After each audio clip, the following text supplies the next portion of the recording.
Cruelty wears the face of custom. It asks for nothing outright, only your silence, your gratitude, your willingness to call the cage a roof over your head. Thea set the ledger on the kitchen table at 4:30 in the morning, because that was the only hour no one would disturb her. The candle she had taken from the stub box, the discards, the ones Lady Ashmore did not consider worth relighting, threw a yellow circle barely wide enough to illuminate the column she was ruling with a borrowed pen. Her hands were cold. The kitchen was always cold before the scullery fire was laid, and the scullery girl did not arrive until 6. Thea had learned in her first week at Ashmore House that waiting for warmth was a luxury, not a condition. She had been the household's bookkeeper for 11 months. Bookkeeper was a generous term. She managed the household accounts, mediated the tradesmen's disputes, handled the seasonal audit, wrote every letter of credit, and fielded the dunning notices that arrived with increasing frequency and that Lady Ashmore invariably handed to her with a single instruction: make them stop.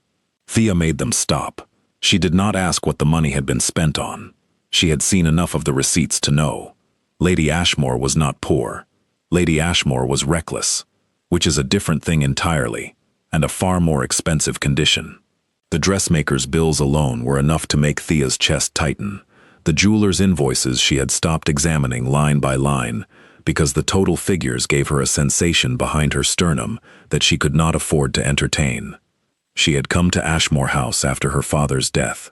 Her father, the Reverend Hadley Alcott, had left behind a small library of sermons, a beloved congregation in Devonshire, and £412 of debt, precise to the penny, which was the first thing Thea had established upon reading the solicitor's letter at the kitchen table of the rectory, that had ceased immediately to be her home.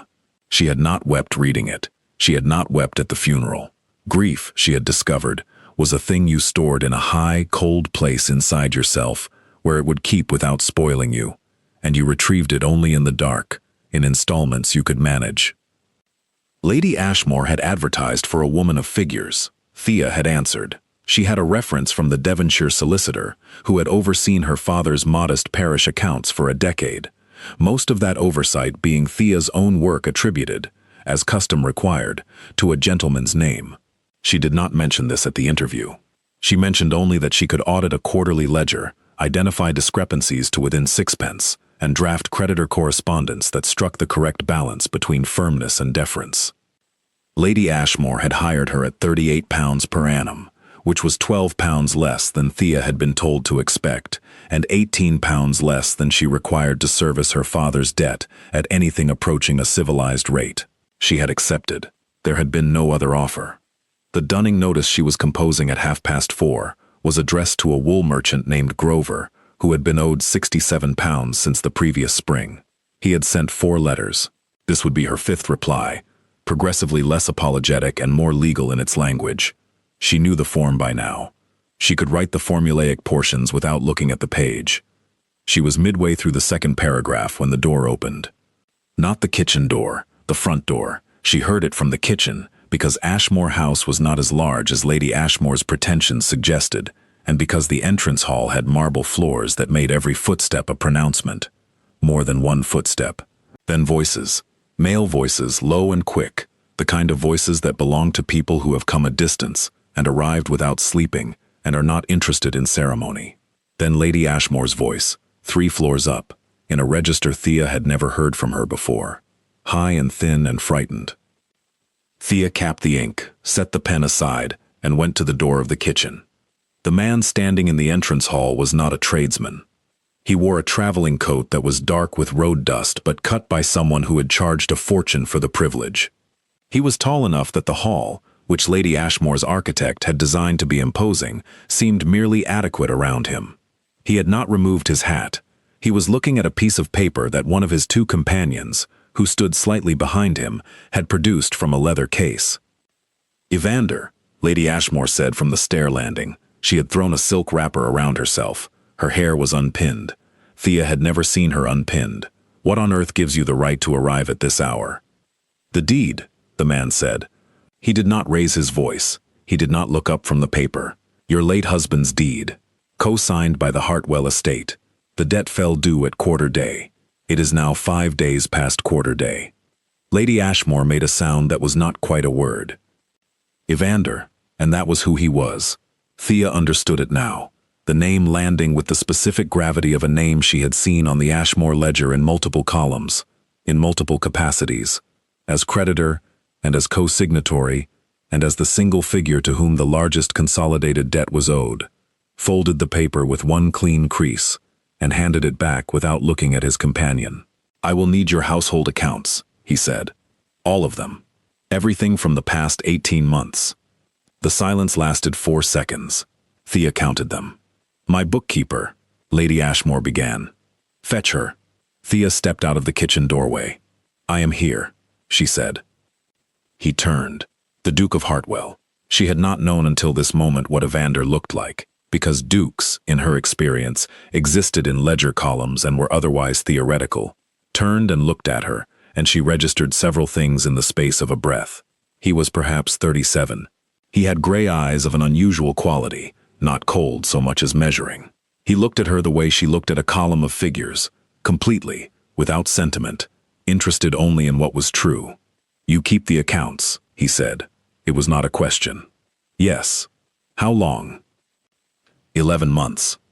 He looked at her for another moment. Then he said, "Good." That was all. It was more than enough.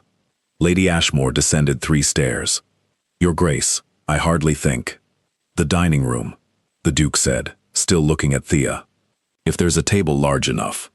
There was. Thea carried the ledgers herself, 3 trips up and back, while Lady Ashmore's hired man stood near the door looking uncertain, and the Duke's 2 companions moved furniture with the brisk competence of men who had done this before. She set the ledgers in chronological order without being asked. She set the receipt bundles beside them in corresponding order. She placed the correspondence file, thick with dunning notices and her own replies, at the far right corner where it would be reached last. The Duke watched her arrange it all without speaking. When she was finished, he sat down, pulled the first ledger toward him, and opened it. "Sit," he said. She sat across from him. For the next 2 hours, he read. He did not speak except to ask her to identify a vendor, clarify a date, or explain an accounting notation she had introduced. She answered each question in exactly the number of words it required. Twice he stopped, set one ledger aside, and opened a second to a specific page, with the accuracy of someone who had already calculated which entry would require cross-referencing. The second time, he looked up at her.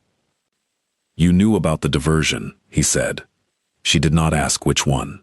There was only one diversion of sufficient scale to merit that inflection. "I identified it 4 months ago," she said. "And reported it?" "To Lady Ashmore, yes." Her response. "She instructed me to reclassify the entries." A pause. "Did you?" "No." He looked at her for a long moment. Then he returned to the ledger. Lady Ashmore, who had been hovering in the doorway with a face the color of old plaster, made a small wounded sound. "Dorothea." The Duke did not look up. That was Lady Ashmore's given name. Thea knew. He used it the way a judge uses a name. "Sit down." She sat. What followed was not a conversation. It was a reckoning. The Duke went through the Ashmore accounts with the thoroughness of a man who neither enjoyed the process nor intended to stop short of its natural conclusion. The diversion Thea had identified 4 months ago was a series of withdrawals classified as household maintenance and drawn against a fund established under the late Lord Ashmore's estate for the express benefit of a trust. A trust. It emerged from the documents the Duke's second companion now produced from the leather case, which had a specific and legally designated beneficiary. Not Lady Ashmore. The estate, managed in the late Lord's lifetime as a co-investment with the Hartwell Dukedom, had been systematically drained over 31 months. The amount was £22,460, precise to the pound. Thea had known the figure. She had written it, in her own hand, in a separate notebook she kept in the single locked drawer of the small desk in her room, because she had understood from the moment she found it that this was not an accounting error and not her problem to solve, and was, in fact, a problem that would eventually find its own resolution if she was careful and patient and did not touch the pages she wasn't meant to see. She was, it turned out, right. At 7:15, the Duke closed the last ledger. He sat back, He looked at Lady Ashmore with an expression Thea could only describe as economical. It contained neither anger nor pity, only conclusion. "You will surrender the Hertfordshire property," he said, "against the trust debt. The London house will be assessed. Your personal accounts will be reviewed by my solicitor, beginning today. You will retain a living allowance of £300 per annum, administered through my office, and you will retain nothing else until the trust deficit is satisfied." Lady Ashmore's voice, when it came, was very small. "You cannot—" "I can," he said. "The co-signatory agreement is unambiguous. Your late husband signed it. Your signature ratified it 18 months ago when you drew against the trust for the first time." He stood. "You should have read what you were signing, Dorothea."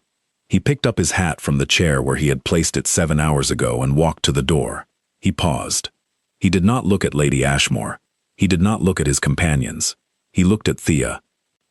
"You," he said, "are not employed here any longer. The household will be under my solicitor's management as of today. You are owed." He glanced at the companion with the leather case, who had produced a smaller document. 2 months of unpaid wages. You'll be paid in full within the hour." He stopped. Something shifted slightly in his measured expression. "And you'll come to Hartwell," he said. It was not a command, precisely. It was not precisely a question either. Thea looked at him. "In what capacity?" she asked. "That," he said, "is a reasonable question." For the first time, something moved across his face that might, in a more demonstrative man, have been the beginning of a smile. "I have an estate. It has accounts. My current man is 64 and wishes to retire to Dorset. The position pays £90 per annum. £90. £90 per annum would service her father's debt in 4 years and 8 months. She had done the calculation before she finished registering the figure. She said, "When do I begin?" The corner of his mouth moved. "Monday," he said. She arrived at Hartwell on a Monday in late October, in a hired coach, with a trunk and a leather satchel, and the locked notebook from her drawer at Ashmore House, which she had retrieved along with 2 months of wages in coin, counted in front of Lady Ashmore's livid, silent face. The countryside had turned already, the hedgerows copper and brown against a sky that couldn't decide between cloud and blue. Hartwell itself appeared first, as a roofline above a tree line. Gray stone, many chimneys, long and low and serious-looking, not trying to impress. Simply there, in the way that things which have been built to last are simply there. The steward, a man named Fawkes, who was indeed 64, and who wore his age in his hands rather than his face, met her at the door. He spent 3 days with her. He was meticulous and kind and visibly relieved, and by the end of the 3rd day he had handed her his keys and his cipher book, and shaken her hand with a formality that made her throat do something complicated. "His Grace is particular," Fawkes told her on the 2nd day. "In what way?" "He does not change what works," Fawkes said, with the tone of a man who has spent 20 years finding this a reliable principle. "The household runs on a pattern. He does not alter the pattern without reason. When he has a reason, he alters it completely." She thought about that. The Duke was in residence. She saw him at a distance the first day, crossing the courtyard below her office window in the direction of the stables, his long coat moving in the autumn wind, not looking up. He did not acknowledge her formally until the 4th day, when he appeared in the doorway of the estate office, where she was working through Fawkes's cipher book and making her own notations in the margins. "How are you finding it?" he said. She looked up. He was leaning against the door frame with his arms crossed, not quite at ease, and not quite formal either, which she was beginning to understand was his natural resting state. "The accounts are clean," she said. "Some of the vendor contracts could be renegotiated." "Renegotiate them." "I'll need your authority in writing for anything above £50. You'll have it." She nodded. He remained in the doorway for another moment. His eyes moved across the desk. The cipher book, her notations, the new column headings she'd ruled in a separate ledger for next quarter. "You don't ask unnecessary questions," he said. "No." "Good." He straightened. "Dinner is at 7. You'll eat with the household." He left. She looked at the doorway for a moment after he was gone, then returned to the cipher book. He had kept 2 of everything. She found it on her 8th day, going through the domestic inventory that Fawkes had kept with meticulous regularity. 2 place settings laid each evening in the smaller dining room, regardless of whether guests were present. 2 cups prepared by the kitchen at the morning tea service. 2 of most things, in fact, that had once served a pair. 2 reading chairs positioned near the library fire. 2 lap desks stored in the study.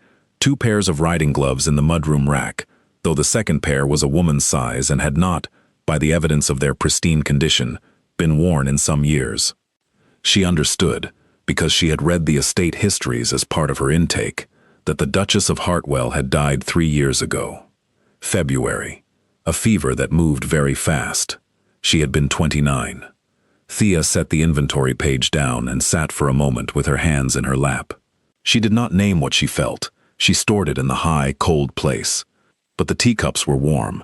The kitchen sent 2 every morning.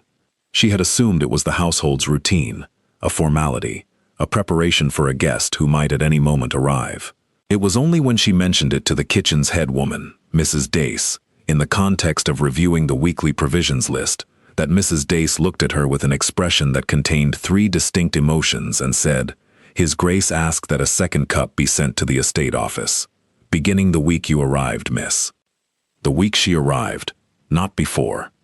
She thought about that for a long time. 36 days passed. She renegotiated the grain contracts. She found 2 vendor agreements that had been allowed to run past their renewal clauses and quietly voided them and drew up replacements at better terms. She identified a dormant trust account, not the kind Lady Ashmore had plundered, but a household improvement fund established by the previous Duke that had simply been forgotten during the transition of grief, and brought it to Evander's attention with a single annotated page. He read it standing at her office door. He read it twice. "You found this in Fawkes's cipher?" "In an appendix." A pause. "The fund is sufficient for the east wing drainage. And the stable roof," she said, "with £1,100 remaining." He looked at her. "Fawkes did not find this." "No. In 30 years. The appendix notation is easy to miss. The cipher book is organized by date, not category. You'd need to cross-reference by estate section, which," she stopped, "which is not how most people approach it. How long did it take you?" She hesitated. 3 days. He set the annotated page on her desk. He did not say thank you. She had already observed that he did not, as a general practice, and she had decided this was not coldness, so much as the same economy he applied to everything. He said instead, "Authorize the drainage work. Get 3 estimates. Have the stable roof survey done first." "Yes." He turned to go. He stopped. He did not look at the inventory shelves. He did not look at the window. He was looking at the second cup on her desk, which she'd been holding when he arrived and had set down. "Mrs. Dace told you," he said. "She mentioned it." A silence that lasted long enough to become something other than a pause. "My wife," he said, and then stopped. He tried again. "I kept things as they were. After, it seemed," he stopped again. He was not a man who struggled for words often. The struggle, when it happened, was quiet and not quite visible, except in the way his jaw worked once. It seemed less. She understood that. Less was not a complete word, and did not need to be. Less disruptive than acknowledgement. Less than confronting the specific gravity of 2 cups where one would do. "She liked her tea prepared a certain way," he said. "The kitchen still makes it that way. I never corrected them." His voice was completely level. That was the most precise measure of what the words had cost him. "When you arrived, I asked Mrs. Dace to send the second cup to your office. It seemed—" He stopped for the 3rd time, and this time he did not finish the sentence. "Practical," Thea said quietly. It was not the word he'd been looking for, and both of them knew it. But it was the word that fit the available space, without demanding anything of him he was not ready to give. He looked at her then. A full look, not the measuring look of the entrance hall at Ashmore House, and not the office doorway look of the past 5 weeks. Something different. Something that she did not name, and set carefully in the high, cold place, and left there. "Yes," he said. "Practical." He left. Winter came. The drainage work began in the east wing. The stable roof survey confirmed her estimates were accurate to within £40. She audited the winter provisions and found a pattern of slow pilfering, nothing dramatic, a steady trickle from the dry stores, and traced it, through 4 weeks of careful documentation, to a kitchen porter who was supplying a brother's struggling household 6 miles away. She brought the documentation to the Duke, and also a second page with a proposal: dock the wages at a rate that repaid the value over 18 months, and permit the man to remain in his position, which was otherwise performed without deficiency. He read both pages. "You're recommending leniency." "I'm recommending what's productive," she said. "There's a difference?" "In this case, no." He was quiet for a moment. Then, "Do it your way." She had not expected that. She had expected a negotiation. She sat very still for a moment, and something shifted in the high, cold place. Not thawing, not yet, but a shift in its weight. The Duke's mother arrived in December. The Dowager Duchess of Hartwell was 71 years old, wore black with the authority of someone who had made it a choice rather than a requirement, and sat across from Thea at the small table in the estate office, and looked at her the way a jeweler looks at something presented for valuation. "You are the bookkeeper," the Dowager said. "Yes. You've been here 8 weeks. 9. A slight narrowing. My son speaks of your work. I hope favorably." "He speaks of it at all," the Dowager said. "That is itself remarkable. He has not spoken of anything at length in 3 years." She set down her teacup. "One of 2, Thea noted, that Mrs. Dace had sent without being asked, and folded her hands. "He is not an easy man. He is a consistent one," Thea said. Something moved in the Dowager's eyes. "Is that your assessment of him?" "He does not change what works," Thea said. "When he has reason to change, he changes completely." A long pause. The Dowager looked at her with an expression that had softened from valuation to something more considered. Fawkes said something similar. "He would know better than I." "Fawkes is in Dorset," the Dowager said. "You are here." She picked up her teacup again. "The East Wing drainage has been a problem for 12 years. My son's father would not authorize the survey. My son would not authorize it until 6 weeks after your arrival." She sipped, set the cup down. "I simply note the timeline." Thea said nothing.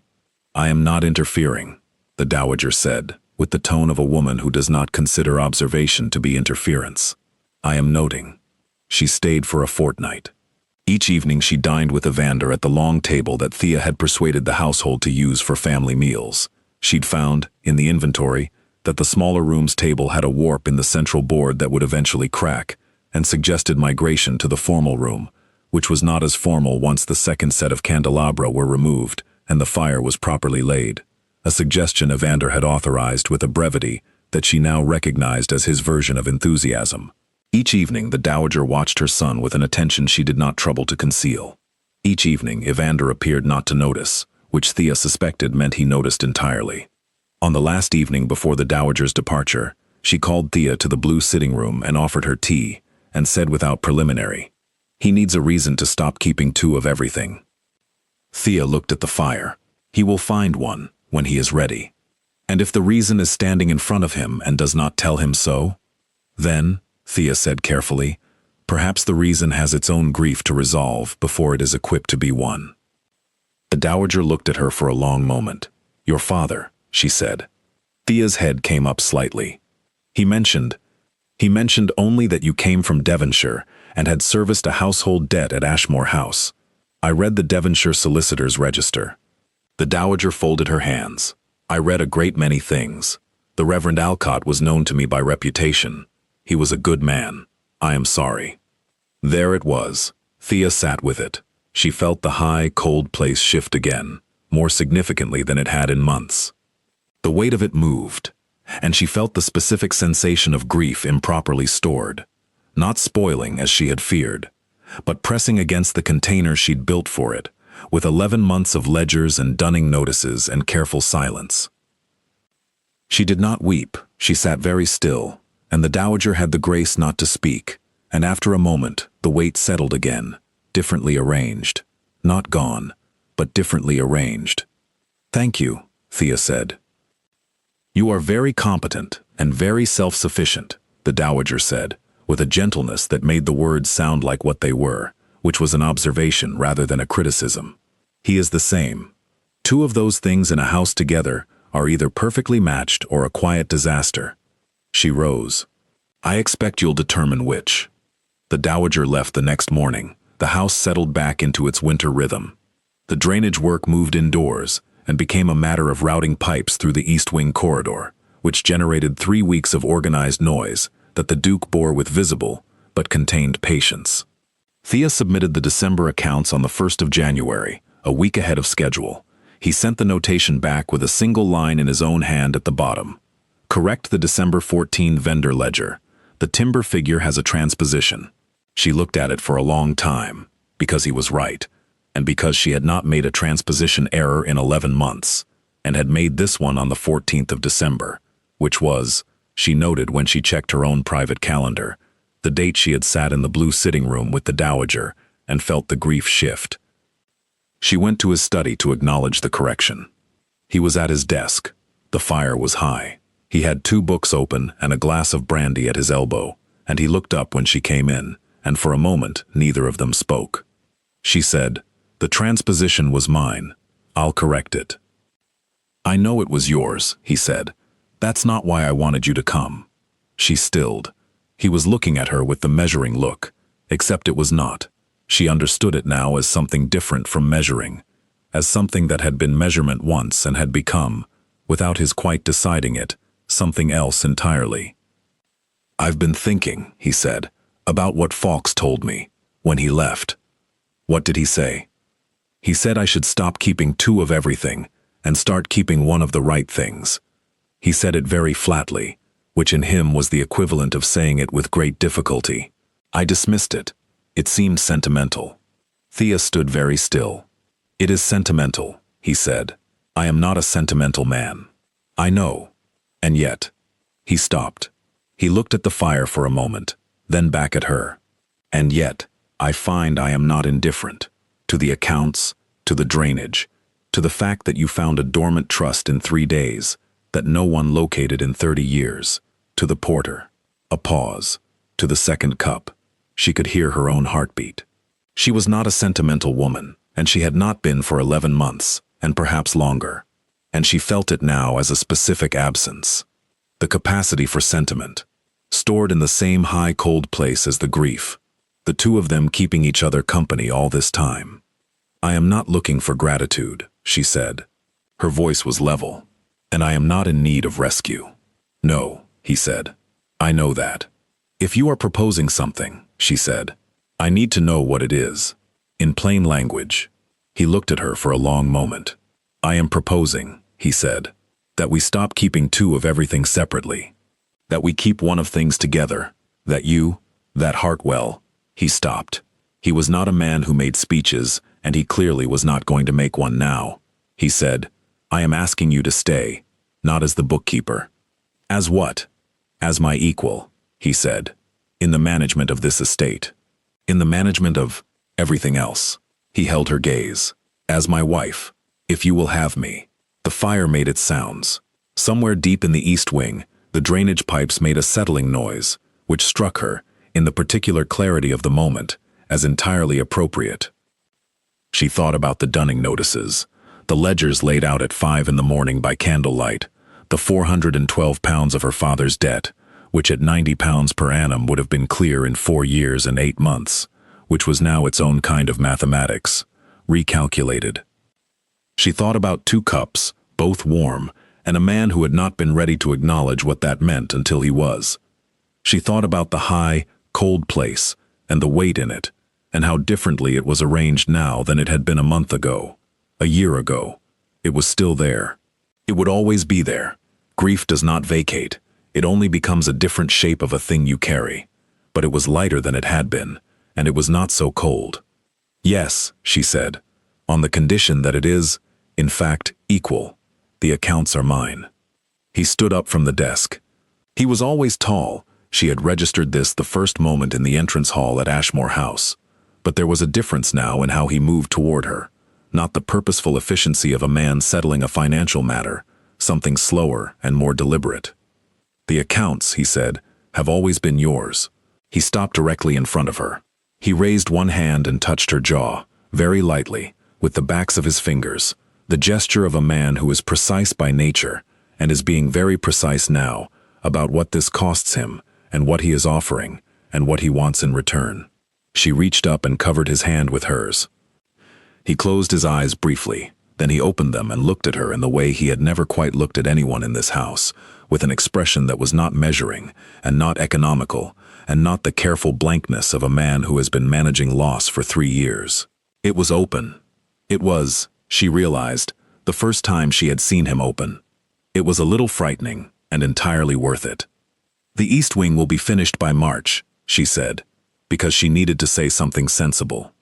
April, he said, equally seriously.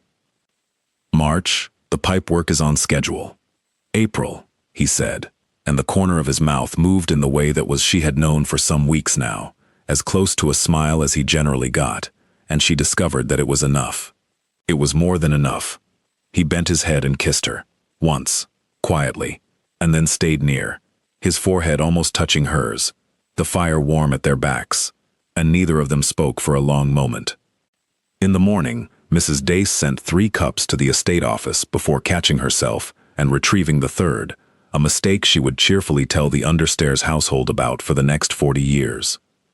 You know what it is to keep things at a careful distance, the things that would cost you something to feel, the grief you have deferred because there was never a safe hour for it, the warmth you have decided you could do without.